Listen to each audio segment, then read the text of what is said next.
If I'm not saying anything, just know that I'm over here jamming to Skrillex the whole time. I don't get it.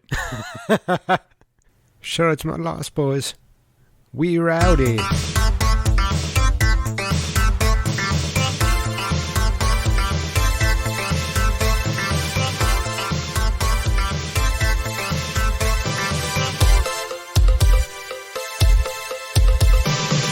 Hey, I'm Joe. I'm Ken. I'm Andrew. And I'm Dan. And we're the Rewinders podcast, rewinding movies to see if they hold up.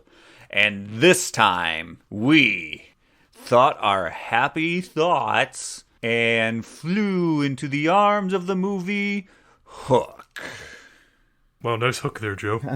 I realized I needed to make something up. And I paused for a second and then You did nailed that. it. Absolutely. No, but it made it work. You stuck the landing. Good enough. Not getting voted off the island, I guess. Not today, at least. Would you like to be? I don't. No. Okay, good. Because I don't want to vote you off, but I mean, I will if I have to. So, does anyone have a particular history with the movie Hook? Yes. I listened to a Skrillex song once. Jeez. No, I actually am wondering still to this day whether or not I heard that song first or saw Hook. I'm fairly certain I heard the song first, which means I've only seen it in the last 10 years for the first time. So, short history. We saw Hook in theaters when it came out. Parents took me immediately to Shopko and bought me the Mattel version of Peter Panning's sword, the coconut hilt. It had a cool little bell inside of it, so when you flung the sword around, it made dinging sounds, like it was like clinging against blades. But yeah, I have a very fond history with this movie. It's one of those movies that was in heavy rotation growing up, and I try to make a effort to watch it at least once a year. It's definitely in heavy rotation for my family. We didn't really I didn't see it in theaters because this came out in 88, 89, 91? I believe so. Correct. 91. Yeah, 91. Okay, yeah. I would have been 2 years old when this came out, but we've discovered that my parents lived 10 years in the past when I was born.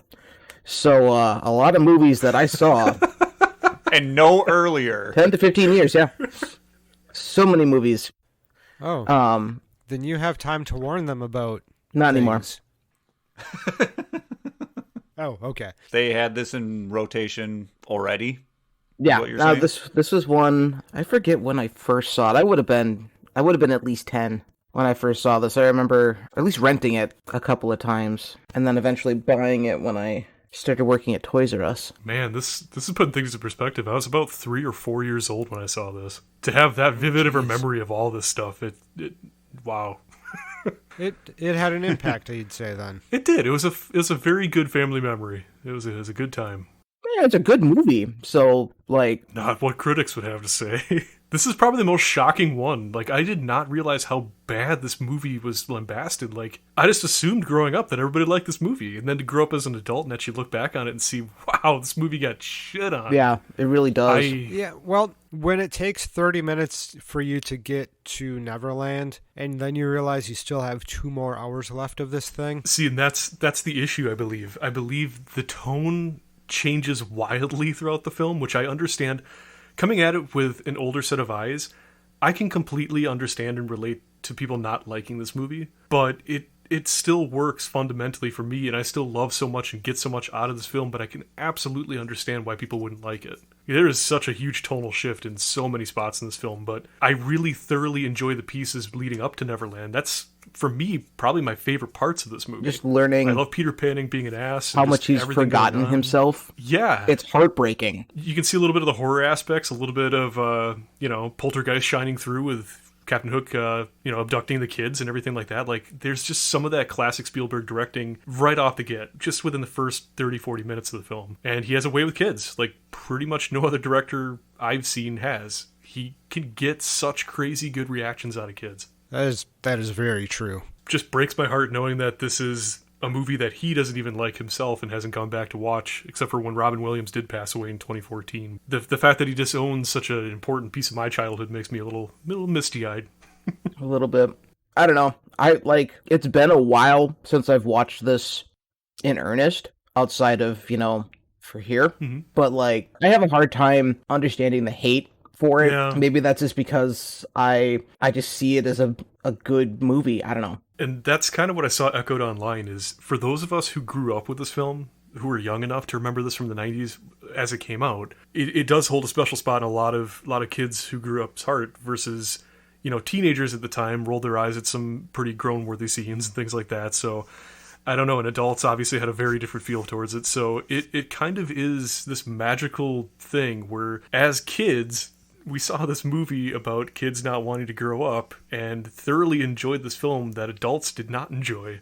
And it's just kind of bringing it to the meta. I really enjoy that. Makes it a little bit more special for me, even. When it came out, I did not care for this movie. So you were in that middle camp.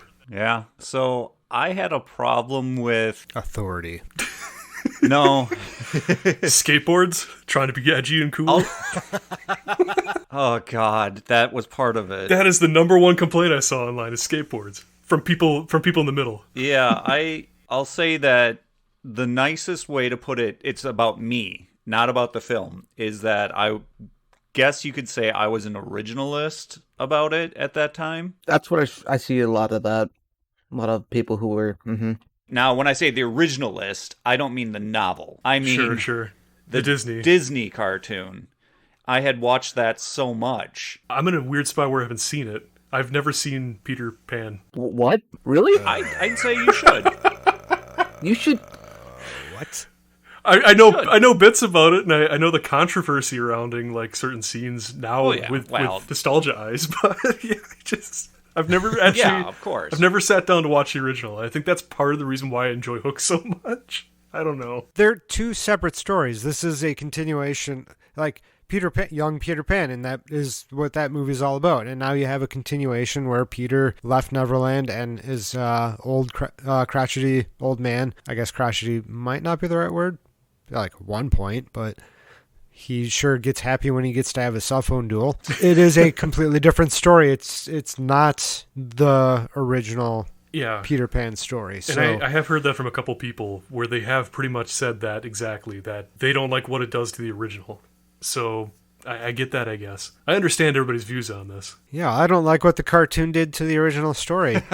You ever read that book? Come on. My parents had a recording of the stage play of Peter Pan. Actually, they had two different recordings. They had one with Mary Martin it was in black and white, and then another one with Kathy Rigby. Well, everyone knows the Kathy Rigby one. Yep. But I remember watching both of these, and like I had a very good memory of Peter Pan before seeing it as a Disney film, and then later watching it in Hook. So like I must be an outlier because I enjoy how all of the stories progress. Well, aren't you just woke? I don't know, man.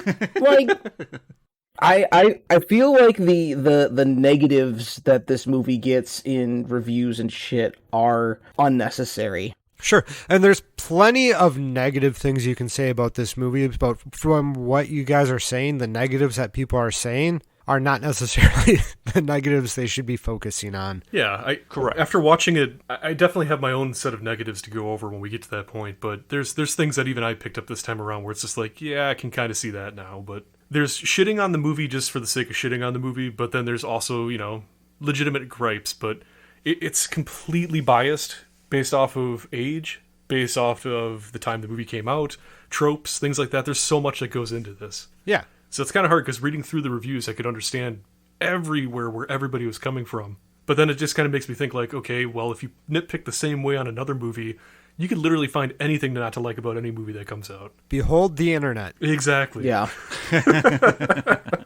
So for those who have not seen Hook, which, to us probably seems a little weird, Peter Pan grows up, he forgets who he was, has to come back to England, and when he does, he has his children stolen by Hook, so he has to go to Neverland and save his kids and bring back and remember what it was like to be Peter Pan and not be a dickbag lawyer anymore. No, That's instead he's a dickbag kid. Oh wait, no, that's the books. Never mind.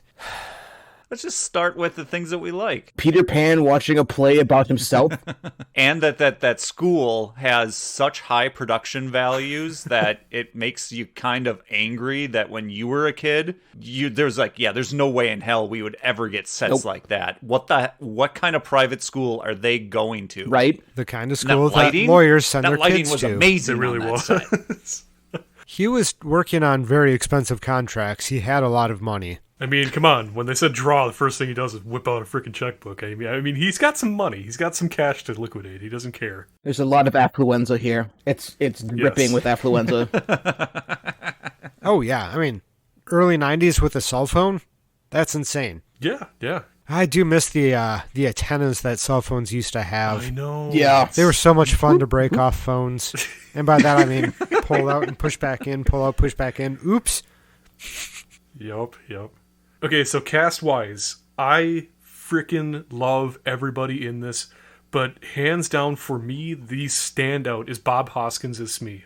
Yeah. Oh, Bob for Hoskins sure. plays an Yeah. incredible Smee in this film. And it just makes me sad that we lost him the same year we lost Robin Williams, because I feel like he wasn't done yet, because he reprised the role in 2011. I haven't seen Neverland to see that, but still, I mean, I love Bob Hoskins. I only really know him from a few things, including Roger Rabbit, Mario, unfortunately, in this. But, Can you believe he did Roger Rabbit, then this movie, yeah. and then the Mario Brothers? Oh, man. Oh, man. That's a thing. He also, I'm trying to remember the name of the movie that I really like him from, because he's the HVAC guy that constantly hassles the lead character of that movie. Brazil. Oh, what's the name of that movie? We need to watch it, because I want to watch it again. Anyway, whatever. If I think of it, I'll yell it out. The name of the movie is Brazil. Honestly, the big thing for me is the cast, but it's strange because if you guys notice, Steven Spielberg does not like working with big name stars. He tends to keep his productions with no names. I think he had a quote saying he never, what was it? I think it was Rolling Stone. He said he would never work with somebody who's had their face on the cover of Rolling Stone, just because he liked working with up and coming actors or less well known actors, just because they're easy to work with and harder. you get better performances out of them. Yep. Exactly. So this was his one movie, if you look at his history, that had a shitload of really heavy A-listers. And I feel sad because I wonder if that sullies the experience for him, because it didn't turn out to be his best received film. Okay, but also a lot of the A-listers weren't necessarily in the major roles. You had Robin Williams, which, I mean, I wonder how difficult he can be to work with. I'm sure he's just off the rails all the time. They became best friends from this. I mean, even going into Schindler's List, he'd call him to cheer up the cast and crew while they were down on days. I mean, you just let him go and you'll have a good time. Yeah. But like Maggie Smith was Wendy. Maggie Smith is amazing. She and is. she only shows up in the beginning, at the end of the movie. You got Bob Hoskins playing Smee, who is maybe 5, 10, 15 minutes of screen time. The rest of them are like a bunch of kids who are, from as far as I know at this time, no names. And so you are dealing with, like, even Captain Hook. I don't know who that was. Dustin Hoffman. Oh, Dustin Hoffman. Holy shit. Yeah. No wonder why. Okay, never mind. A-listers all the way around, apart from the kids. The big one you're forgetting, though, is Julia Roberts. Julia Roberts was the biggest issue with this film. She had multiple exhaustion breakdowns where she had to go to the hospital. I gotta say, I really, really, really liked the scene. I didn't much care for her as Tinkerbell. It doesn't matter. She does it fine. But what I really liked was when she first shows up and she walks up his shirt. And leaves the footprints, yeah. That looks so good. It did. And it even had the ink feet going up his chest at the time. I don't know how they did it with those with 91 effects, but it looks so good. It did. I always remember the footprints, and I love that scene for that. But yeah, I mean, honestly, she was... And my audio cut out. She was the biggest issue with the film, though, Ken, hands down.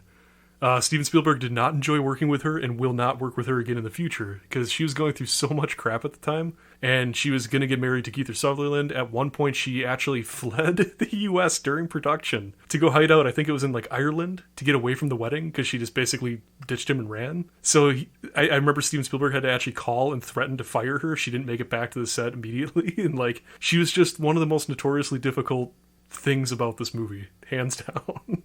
I always have a problem with remembering that Dustin Hoffman's Hook. I always end up thinking that it's What? Tim. It's a sign of a good I actor, always- but I have I Yeah, have Tim absolutely, Curry it stuck is. in my head, and I think it's because of Muppet Treasure Island. Oh, Tim Curry. Yup. Yeah. Yup. For sure. I love that movie. I think he may have played Hook at a really later time. Yeah, he played it in a 90 to 91 TV series, Peter Pan and the Pirates. Yeah, but that was a cartoon. Yeah, well, he still was Captain Hook. I don't know. Whatever. I just that is the hardest thing that I have to break myself away with when I watch this is that I have to remember that it's not Tim Curry and that it's Dustin Hoffman as Hook, because for whatever reason I just get locked in that that's who's playing Hook. And I have this argument whenever people start talking about Hook. I'm like, yeah, Tim Curry, and they're just like, no, you're a moron. It's Dustin Hoffman. We've talked about this many times, Dan. Get it fucking right. I think I probably didn't recognize him as Dustin Hoffman because I was too busy looking at the teeth. Well, speaking of some fun unknown cameos, did you guys catch Glenn Close as the bearded pirate that gets put in the boo box? No, I didn't know. That's Glenn Close. Yeah. Phil Collins was the police inspector. Yes, indeed. And then also, I know I've said this in the past, but the couple kissing on the bridge when Tink's flying Peter Panning over London to go to Neverland is Carrie Fisher and George Lucas. Ew. There's some interesting cameos in this film, that's for sure. And this time watching, I was like, what's going to happen when they stop kissing and they realize they're floating up in the air? They're going to freak out, they're going to fall and get seriously hurt. Tinkerbell hurt people. Oh, yeah. That's in character. Disney made Tinkerbell tame. She's a fae. Well, yeah, she's a pixie. she's a Pixies fae. are She's not not a pixie. nice. Oh, in the book, she's a fae? Yeah, Okay, so that's even worse. she's a fairy. Tinkerbell is vicious. Yeah. Although apparently she was hell to work with, I was trying to think about what I felt about Julia Roberts being Tinkerbell, and I think that might be close to one of the first times of slightly being like a boy feeling attracted to a female actor a little bit. Mm-hmm. So I can I agree might with have that. been on that train at that point in time. Later viewings, probably like, I don't know, like 8 or 9, I started to kind of crush on Julia Roberts as Tinkerbell for sure. She's cute. Yep. And Dan, I know Maggie Smith for you, but Maggie Smith was only 56 in this, or was 46. She's either 40s, in her 40s or 50s during this film. The makeup job that they did on her actually kind of makes Like she her does look today? like she does Yeah. now. Yeah, it was It's, crazy. it's weird. Yeah, she was only 56 at the time. She's gonna live forever. Don't say that, because Hopefully. that's when things... They will never take her away from us. She will always be the sassy English lady Well, they'll take Betty White first. forever. And Betty White can't die, so Maggie Smith's never going anywhere. Good. We need some McGonagall reshoots at some point. Can we talk about the cinematography that they did for Tank in the dollhouse when she's first introducing herself? That's good stuff. I've often thought about how much fun that had to have been for Julia Roberts to be in a full-size dollhouse tumbling around. You know what? If she was that hard to work with, I'm gonna guess she wasn't having a good time. Probably true. Do you think that was actually her tumbling down the stairs? No. No. No, that was Maggie Smith. Because me she's do good. this. I can't do a good You'd Maggie have Smith. I apologize, Maggie That's- Smith. that is That was a okay. bad A impersonation. hard time seeing that Julia Roberts' character, like her playing Tink, was hard for her because she does it really well. She does. She really does. Yeah, there's a lot of various cinematography things that I really do like about this movie. The big standout is whenever they do the big pan out of the island, the compass in the water. And the It's just longitude and beautiful. latitude Yep. lines. That are physical representations of themselves. It's just a beautiful way to do that shot. I absolutely love that. I always, well, not always, but when I'm watching it this time round, all the sets are like a defined space. And those defined spaces are actually quite large, but the way that they're built is very cool because they give a sense of depth and space and realism. And once you're at that limit, it ends. They have those light blue curtains then that give that fade into basically nothingness. Yep. You can see that right in the first scene that Peter's in on the island. Yeah. Like you can tell that the stages end, but you're right. There's so much in each stage that Hook feels more like a stage play than it does a movie. That's one of the things I've heard echoed online from a lot of folks is that the stages are so evident in this film that it's clearly stages and sets. So it's like sets the movie. You move from this set to this set.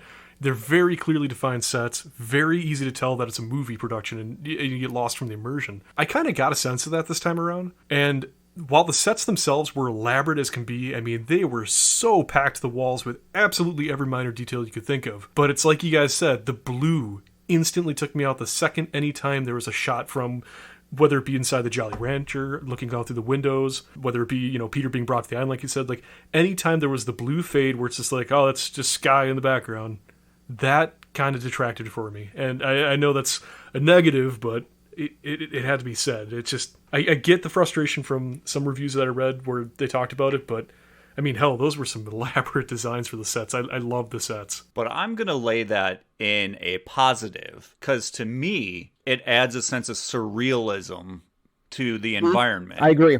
It's a defined space that exists and it's fantastical, and then everything outside of it is like dream blur. That makes sense. That's where they are. They're in between asleep and awake. That whole like nothing's real. Nothing's but quite yet it real. is. It's right here. Mm-hmm. I really enjoyed it this time through because one, those sets are goddamn awesome, and two, it kind of makes you feel like it's part of a dream. Yeah.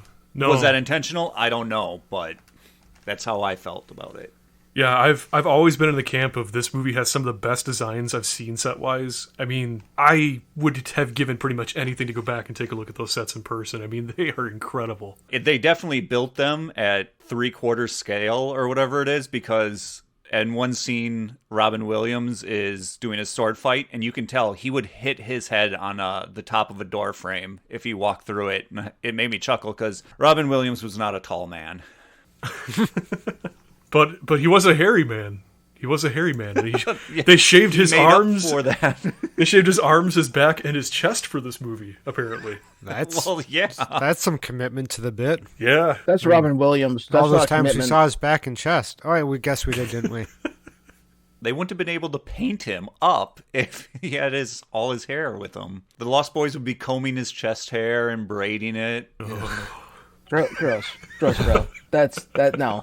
Why you got to do that? Anybody got some more likes? I don't want to run off all mine at once. All right, biggest like, hands down, the score. This is one of my hands down favorite John Williams scores, and it took me hearing it again this time around to really fully appreciate some of the changes in it. I don't know why I don't listen to this movie's score more often, but this is John Williams at his peak for me. Like, it doesn't sound like recycled bits left over from Star Wars that got put into another movie, because sometimes it does sound like that in some of his films. Like Indiana Jones, you can kind of hear some Star Wars themes in the music. This is a complete separate thing on its own. I agree. Love the score. And it makes use of John Williams' love of big bombastic themes. Yep. And it So many works. French horns. Yeah. and some of the best piano music I've ever heard too. It's just I'd be hard pressed if I didn't sit there and freaking continuously hum or sing the theme song while I was like doing dishes or wandering around the house. I mean, just that opening da da da da da da da da, that was in my head for almost a day and a half. I couldn't get it out. The problem that I have with the opening theme for this is that I hear the opening theme for Hook, and then I start hearing Jurassic Park. Okay. A little bit. I guess I could see that. I could kinda. I just, for the opening, I just think of the I Don't Want to Grow Up song, and that gets stuck in my head too. Just damn this movie. It has such good music. The music also makes me think a lot of the old Sega CD game that got released with this movie, because they use the score with it because it's on a CD. They don't have to have chip music anymore. And it was one of the first home video games that had an orchestral score to it, even though they lifted it from the movie. That makes me think about that. I didn't know that. That's pretty cool. That's really cool. There's also another tidbit that not everybody knows. Apparently, John Williams did have some vocal tracks for the movie as well, but they were pulled from the film, and due to copyright laws, they've never been released. So there is some more to the soundtrack for this film that we'll probably never hear. It's a shame. It is. Also, Captain Hook's playset. I always wanted that as a child, and as a child, it was probably one of my favorite parts of the movie. I always wanted that little bathtub island with little pirate ships to play with and everything. It just looked like so much fun, and I was always jealous of him. And you'd hide it under your bed? Oh, I would. I would. I like how there is the concept in this movie that the pirates go out and they kill people on the island. And they specifically say that they've killed Lost Boys. It's the maturity of this movie. And I wonder if that's what people didn't like about it, is that they took a given family-friendly title with the Disney Peter Pan and darkened it.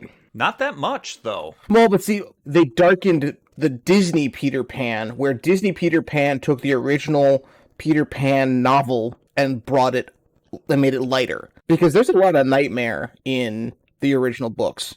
But there's definitely not a lot of Captain Hook trying to commit suicide. Don't stop me. Stop me. Stop me. What are you doing?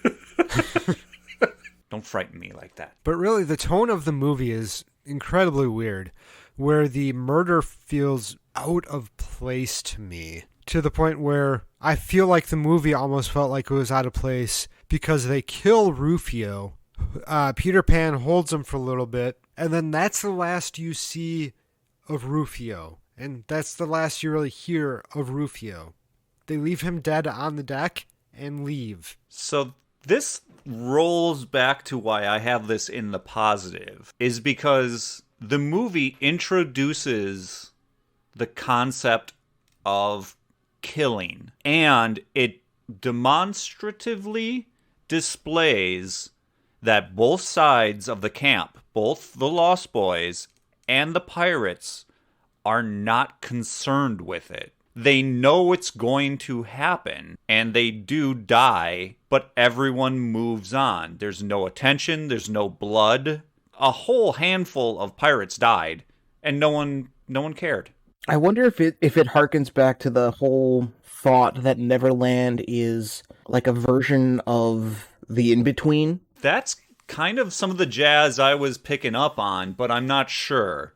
Because that's something that I've always liked, like as a headcanon, that Peter Pan isn't this just lost child. Peter Pan is an angel of death. Oh, yeah. Well, but he was also the product of the Fae of the world picking him up because he was left behind. And that's where Correct? Fae are awful. Correct. Yeah, they steal children. Everybody knows this, right? That's what they do. But I thought it was a decent way, in the concept and construct of this movie, to introduce killing and not draw too much attention to it so that kids aren't scared by it, but get to safely experience it. You get what I'm saying?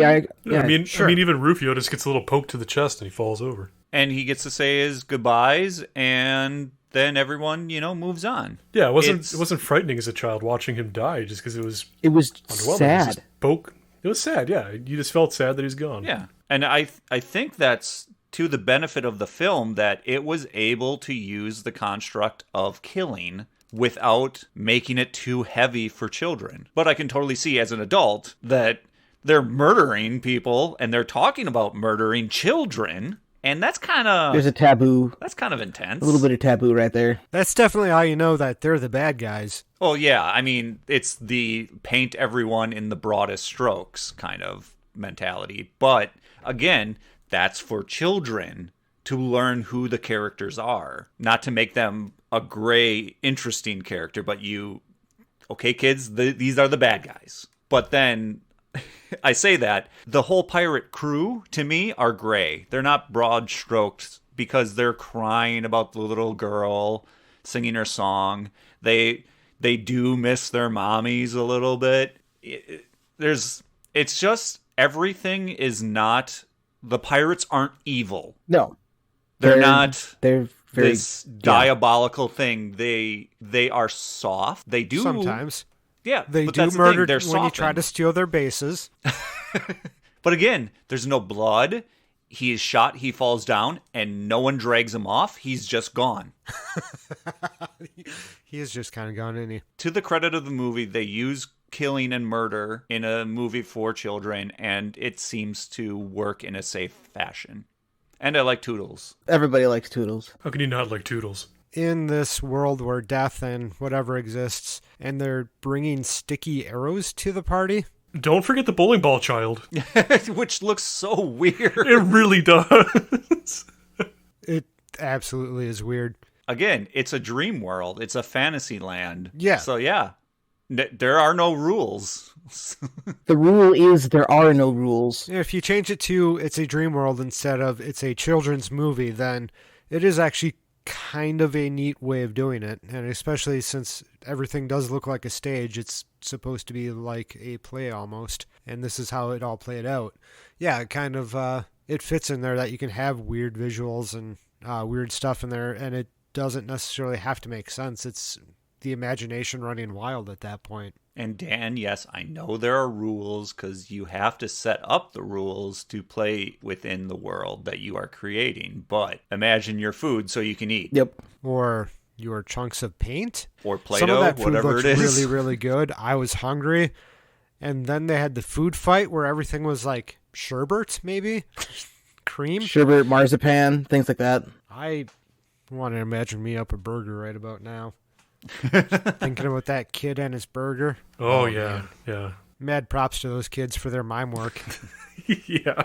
Now, leading into that scene, Peter Banning, I'm going to call him that because he wasn't Peter Pan yet, smelled the food. He was all like, oh, I'm in pain. Oh, God, what a long day. Oh, I'm smelling something good. So, was he like smelling the other kids' imaginations? Or we could play into that he's remembering being Pan while still. But he didn't even know what he was smelling at that time. He didn't know that they were doing a game. He didn't know that they had But he nothing. didn't have to, because he had buried Pan so deep that being on the island and being back with the Lost Boys was uncovering stuff that he had buried so far down that he was doing things involuntarily. Well, he was doing things involuntarily from the beginning. They were breadcrumbing him as Peter Pan from the get-go. No, Pirate Peter Pan, maybe. I don't know.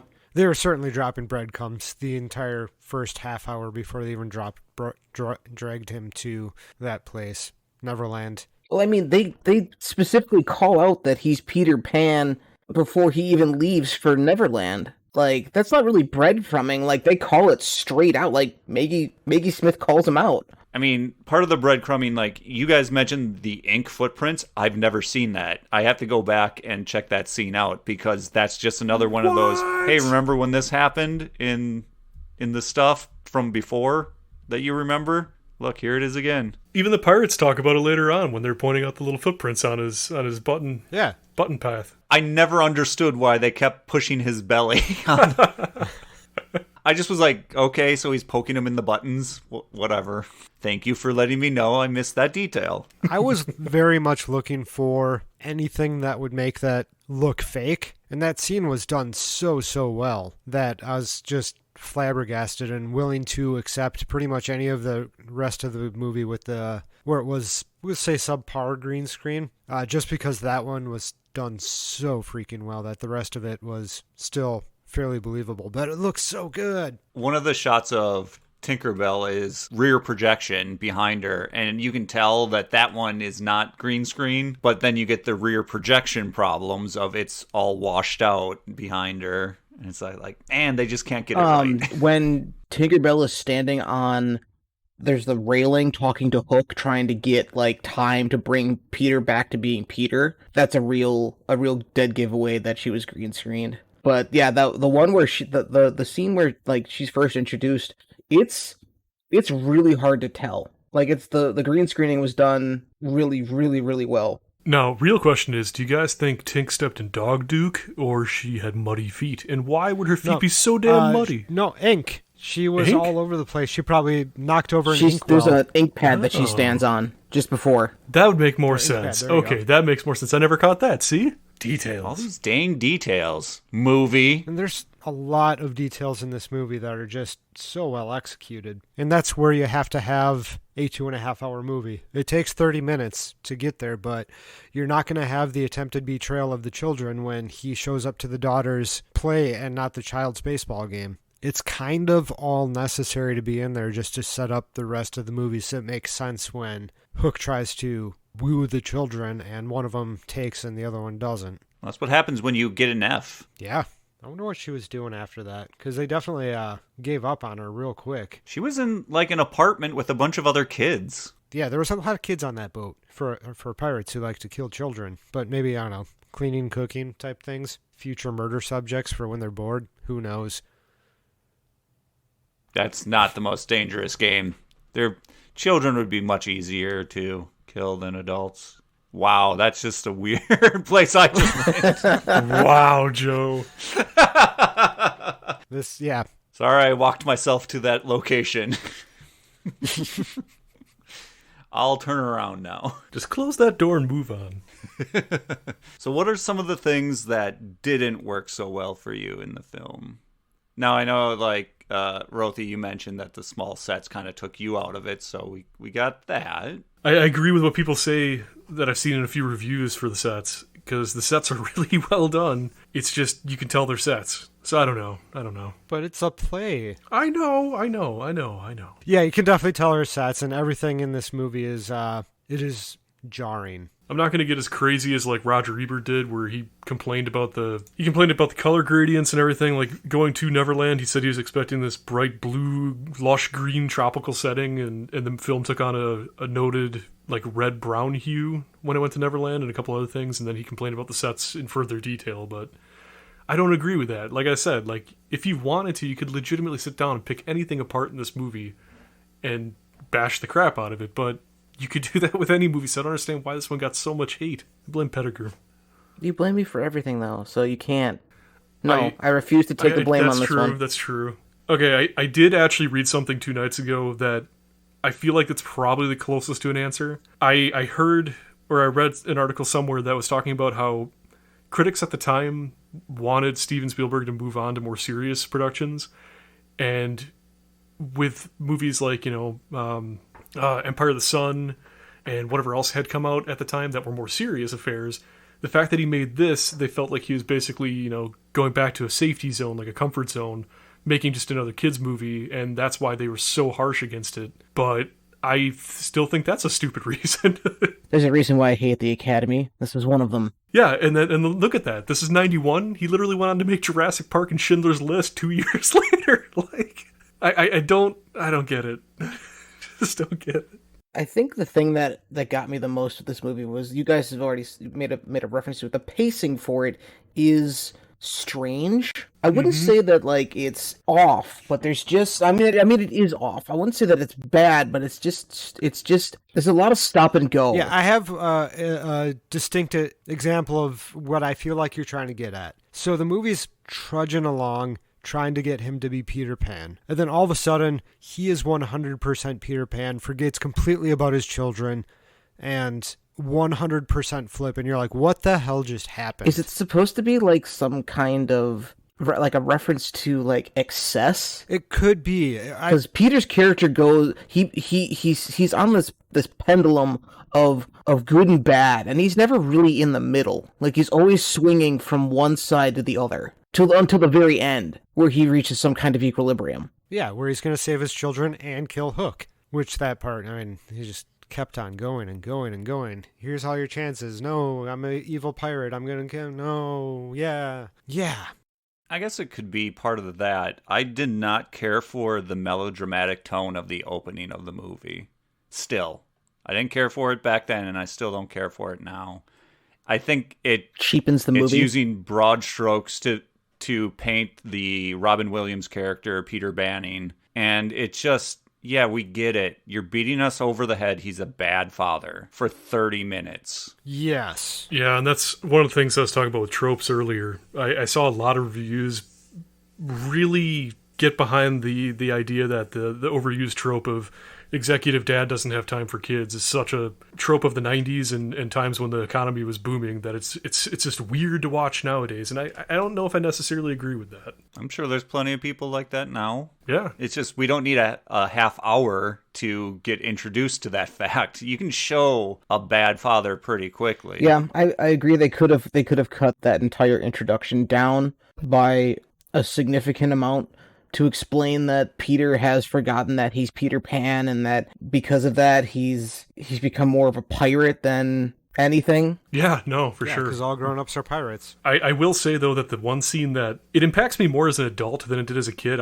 for obvious reasons, and then also having a child, it's just the scene where he does flip shit and screams at everybody to just leave him alone for, just everybody bolts out of the room into Maggie Smith's arms, essentially.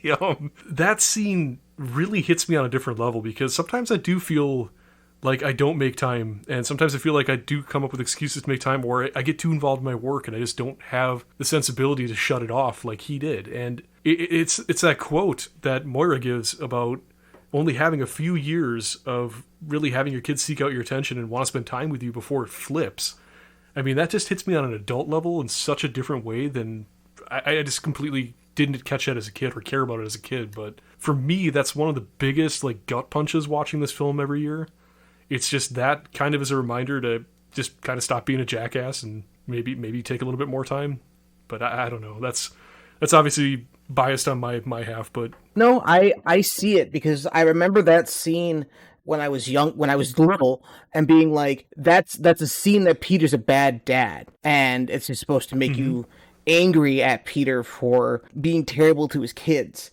And now you can see that Peter's torn in knowing when to make time for his kids and knowing when to put the work down. Yeah. So I see where you're getting with that. And to me, that message works because he goes to the United States. I think making him a New York lawyer in acquisitions and stuff that he says, but I think it plays into our stereotypes of how we feel about cultures and peoples and countries, that him being in the United States, him being in corporate America, that plays into the whole, I need to work, I need to provide, and if I ever stop, I'm not providing and I'm failing my family. Yep. Mm-hmm. Yeah. I'm going to say the movie really comes from a place of privilege, because certain people can't put down the work, because if they do, their family's just going to be in dire straits. Mm-hmm. But it doesn't mean you shouldn't take time. That scene that you were talking about, where he is told, you only have so much time, it also made, since I don't have kids, I don't get to look at it from a father point. I just get to look back at it from trying to reflect on me being a kid and when did that happen between me and my father. And oddly enough, wasn't me saying I don't want you to come to my things anymore. It was when I saw it being a hassle for my father to come to my things. And then I kind of was just like, the messages I'm getting and how sad that was for me. And I was a teenager at that time, being like, oh, I guess we're done connecting like this. So it was kind of one of those things where she's saying, his kids are young and you only have so much time before they don't want you to be part of it. And I was just like, yeah, I was lucky. I must have had a little bit extra time with my father till I got the message from my father that he wasn't as interested in coming to my stuff anymore. So it was like kind of a reverse reflection. Yeah, and see, I'm on the opposite side of the fence with that, because I see that in me sometimes, and it scares me. So watching this film, it's a gut punch, and I didn't realize that until probably 6 years ago, when I first started watching the film on a yearly basis. That was the first time I revisited the film since probably my early teens. Having that is just kind of like a oh shit moment, just kind of like taking a stock and realizing that I'm not perfect and I do that, and what a hell of a message. I'm just here to let you know that maybe the time is not that short. Maybe you still have time to show your kids that you want to be a participant with what they're doing in the life that they enjoy. Yeah, and just a little background fun, I guess Robin Williams found it difficult to portray Peter Banning just because how big of a monster he is to his family. He had a really hard time portraying that, whereas Steven Spielberg definitely saw qualities of Peter Banning himself when they were going through the filming. So interesting how everybody has different views on this. It hits everybody in different ways. But anyways, bad stuff. How about that stupid crocodile clock? Yeah, I've always hated that scene. What? It's just I like it. coming from having a deeper understanding of Peter Pan before Hook came out. I expected the crocodile to have a less statuesque role, I guess you could say. Sure. And I'm wondering if that's maybe they just ran out of time in production to give the whole crocodile gimmick its actual time. You're supposed to come into the movie knowing about the crocodile, knowing that he's got PTSD from a close encounter, losing his hand. And so you're just supposed to know that. And so you don't necessarily need it to breathe. But it is also like a weird thing to keep bringing back. And like, where did all those clocks come from? Those kids all of a sudden have clocks. I think the big issue for me is just the ending. He just disappears into a statue's mouth, and then you hear the belch. It always bothered me as a kid that it didn't like come to life and eat him. It technically came to life because it made sounds, but it fell over and he's gone. That's why I didn't like it. It was not to be punny with this, but it was very hollow. Yeah, it was hollow. It was there almost as a ham-fisted, gotta have the crocodile in there somewhere. Here, the crocodile's gonna eat Hook. That's the ending. Yeah, but he already had said that he killed the crocodile, and they're killing all the crocodiles just to make sure. Which bothers me. Why is it pseudo-alive then? No, it's the irony that he was killed by one that was not alive. He was wasting all of his time on the alive crocodiles that he got killed by a statue. And because you can't show somebody being Splatted. smushed to death in a child's movie. Although it's a child's movie, but also an adult movie, which we have covered. Yeah. What does Robin Williams say at the table? It really speaks heavily to adults. Yeah, what does Robin Williams say at the table? Oh, I caught this yesterday when I was watching it. Nearsighted gynecologist. Yeah. And then apparently, when Dustin Hoffman and Bob Hoskins were getting into character when they first were rehearsing with each other, they had this brilliant idea that, oh my god, Captain Hook and Smee are actually gay. That's why they spend so much time together. That's why they're the way they are. So they started playing it that way. Oh. Brought their idea to Steven Spielberg, and Steven Spielberg said, guys, this is a children's movie. So... This is the 90s. Yep. We're not quite there yet, guys. It's a kid's movie. Can't have anything dark or crazy. So do that, but just don't say it. Right? One of the Lost Boys' names was Don't Tell. Yes. Oh, that's so I was good. like, No. what are we referencing? Wait. No, not Don't Tell. Don't ask. That's another background story. Apparently the kid had repeatedly asked Steven Spielberg, what's my Lost Boy's name? And he never got a name from Steven Spielberg. Steven Spielberg turned to him one day and just said, don't ask. So then the other kids called him Don't Ask in that scene. That's awesome. I love it. Yeah. That's so good. It's just funny because I looked at that as an adult going, what are they referencing? Yup. But that's a great story that goes along with That's it a because very that's good story. kind of how some of them have their names. Yeah, totally. They're just named from things or what happened, what they remember. Elephant in the room, skateboards, anyone? Skateboards? Don't care for it. You didn't Even now. you didn't like the half pipe No, with the without graffitied pirate face on it and everything else? And the monorail that can shift over and change tracks. I always hated that. What I the always hell is hated going on with that? How I thought it was cool. I want to ride it. I thought that it made part of the Lost Boys like thing. But ultimately, how would Rufio get there if he didn't have a cool skateboard monorail to ride in on? Greased lightning. Remember, Rufio can't fly like Peter can. That is a question I was going to ask, because Rufio is not Pan, and Pan is the demigod of Neverland. sure. However, Cannonball, I don't remember his name, Spud. said, "What's your happy thought?" My happy thought's my mom, which is wonderfully in character for the Lost Boys, because in the original books, the kids are always like, I want my parents. And a lot of them just leave. So Peter Pan's constantly being angry with the Lost Boys because they're leaving them to go back to the parents instead of wanting to be kids forever. But that also implies that he knows that your happy thought is what makes you fly. And since he has a happy thought, he has a very specific happy thought that he goes to. That means he should be able to fly? Is that what I'm getting out of that? With or is this pixie only dust. when they're covered with pixie dust? You Okay. need the pixie dust to fly unless you're Pan, Okay. because Pan can fly. He doesn't need the pixie dust. Or if you're Smee. Well, Why, Smee? I think Smee's hiding more than what he lets on. I think he can fly. Do you think he stole that from Peter? I don't Because know. he's got sticky fingers. I think if anyone's making out of all of Neverland, out of everything we got a chance to see in this, I feel like Smee's probably got it made the best because everyone in town seems to love Smee, including the whorehouse. I mean, there's not a single person that wasn't excited when Smee walked by. Yeah. Smee was a very amicable character for everyone, and when you're on the good side of the captain and all of the crew, it's great. And I laughed heartily. I can't remember what it was, but when he was introducing the captain and he said the first one, it made me laugh a lot, and then it made me laugh even more when nobody responded. Yeah. So he had to make up a second, less thinking one. I like the little sight gag. I like the stupid red carpet. It makes me giggle. yep. Oh, that was great. There's so many There's a little lot things of like that that in in this this movie that movie. are It's just so wonderful. I don't. I guess that's just one of the things that endears this movie to me. And it's every time that Hook goes down the stairs, the carpet goes up, and anytime anyone else tries to use the stairs, he hits it so no one else can use the carpet. Yeah. I also thoroughly enjoy pirate rules of baseball. Not stealing second base. Pirate gets shot.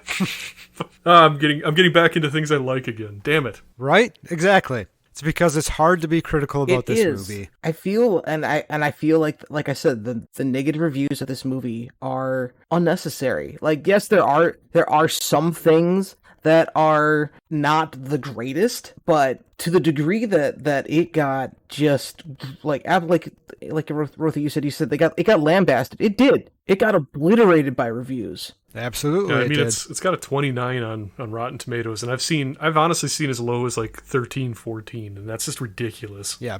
Now that's the critic review. If you look at the user review, it's a lot User higher. reviews are very high for this movie. Mostly people defending it, saying like, I don't understand why the reviews were so bad. But if there are bad reviews or middle of the road reviews, it's the same thing like Joe was saying. Just people going into it expecting, more of the Disney-esque version and then being disappointed. Or, like I was saying earlier, with people kind of being in their teens seeing the movie, being like, what the hell, they're skateboards. This is too stupid and things like that. So I don't know. It definitely feels like a movie that would cut out teenagers as a audience. Yeah, I could definitely see that. I can attest to that. Like like Andrew, you said, you stopped watching it in your teens. Yeah, And then yeah. you started back up as an adult. This is a movie that cuts out a giant section of viewership simply based on what it is.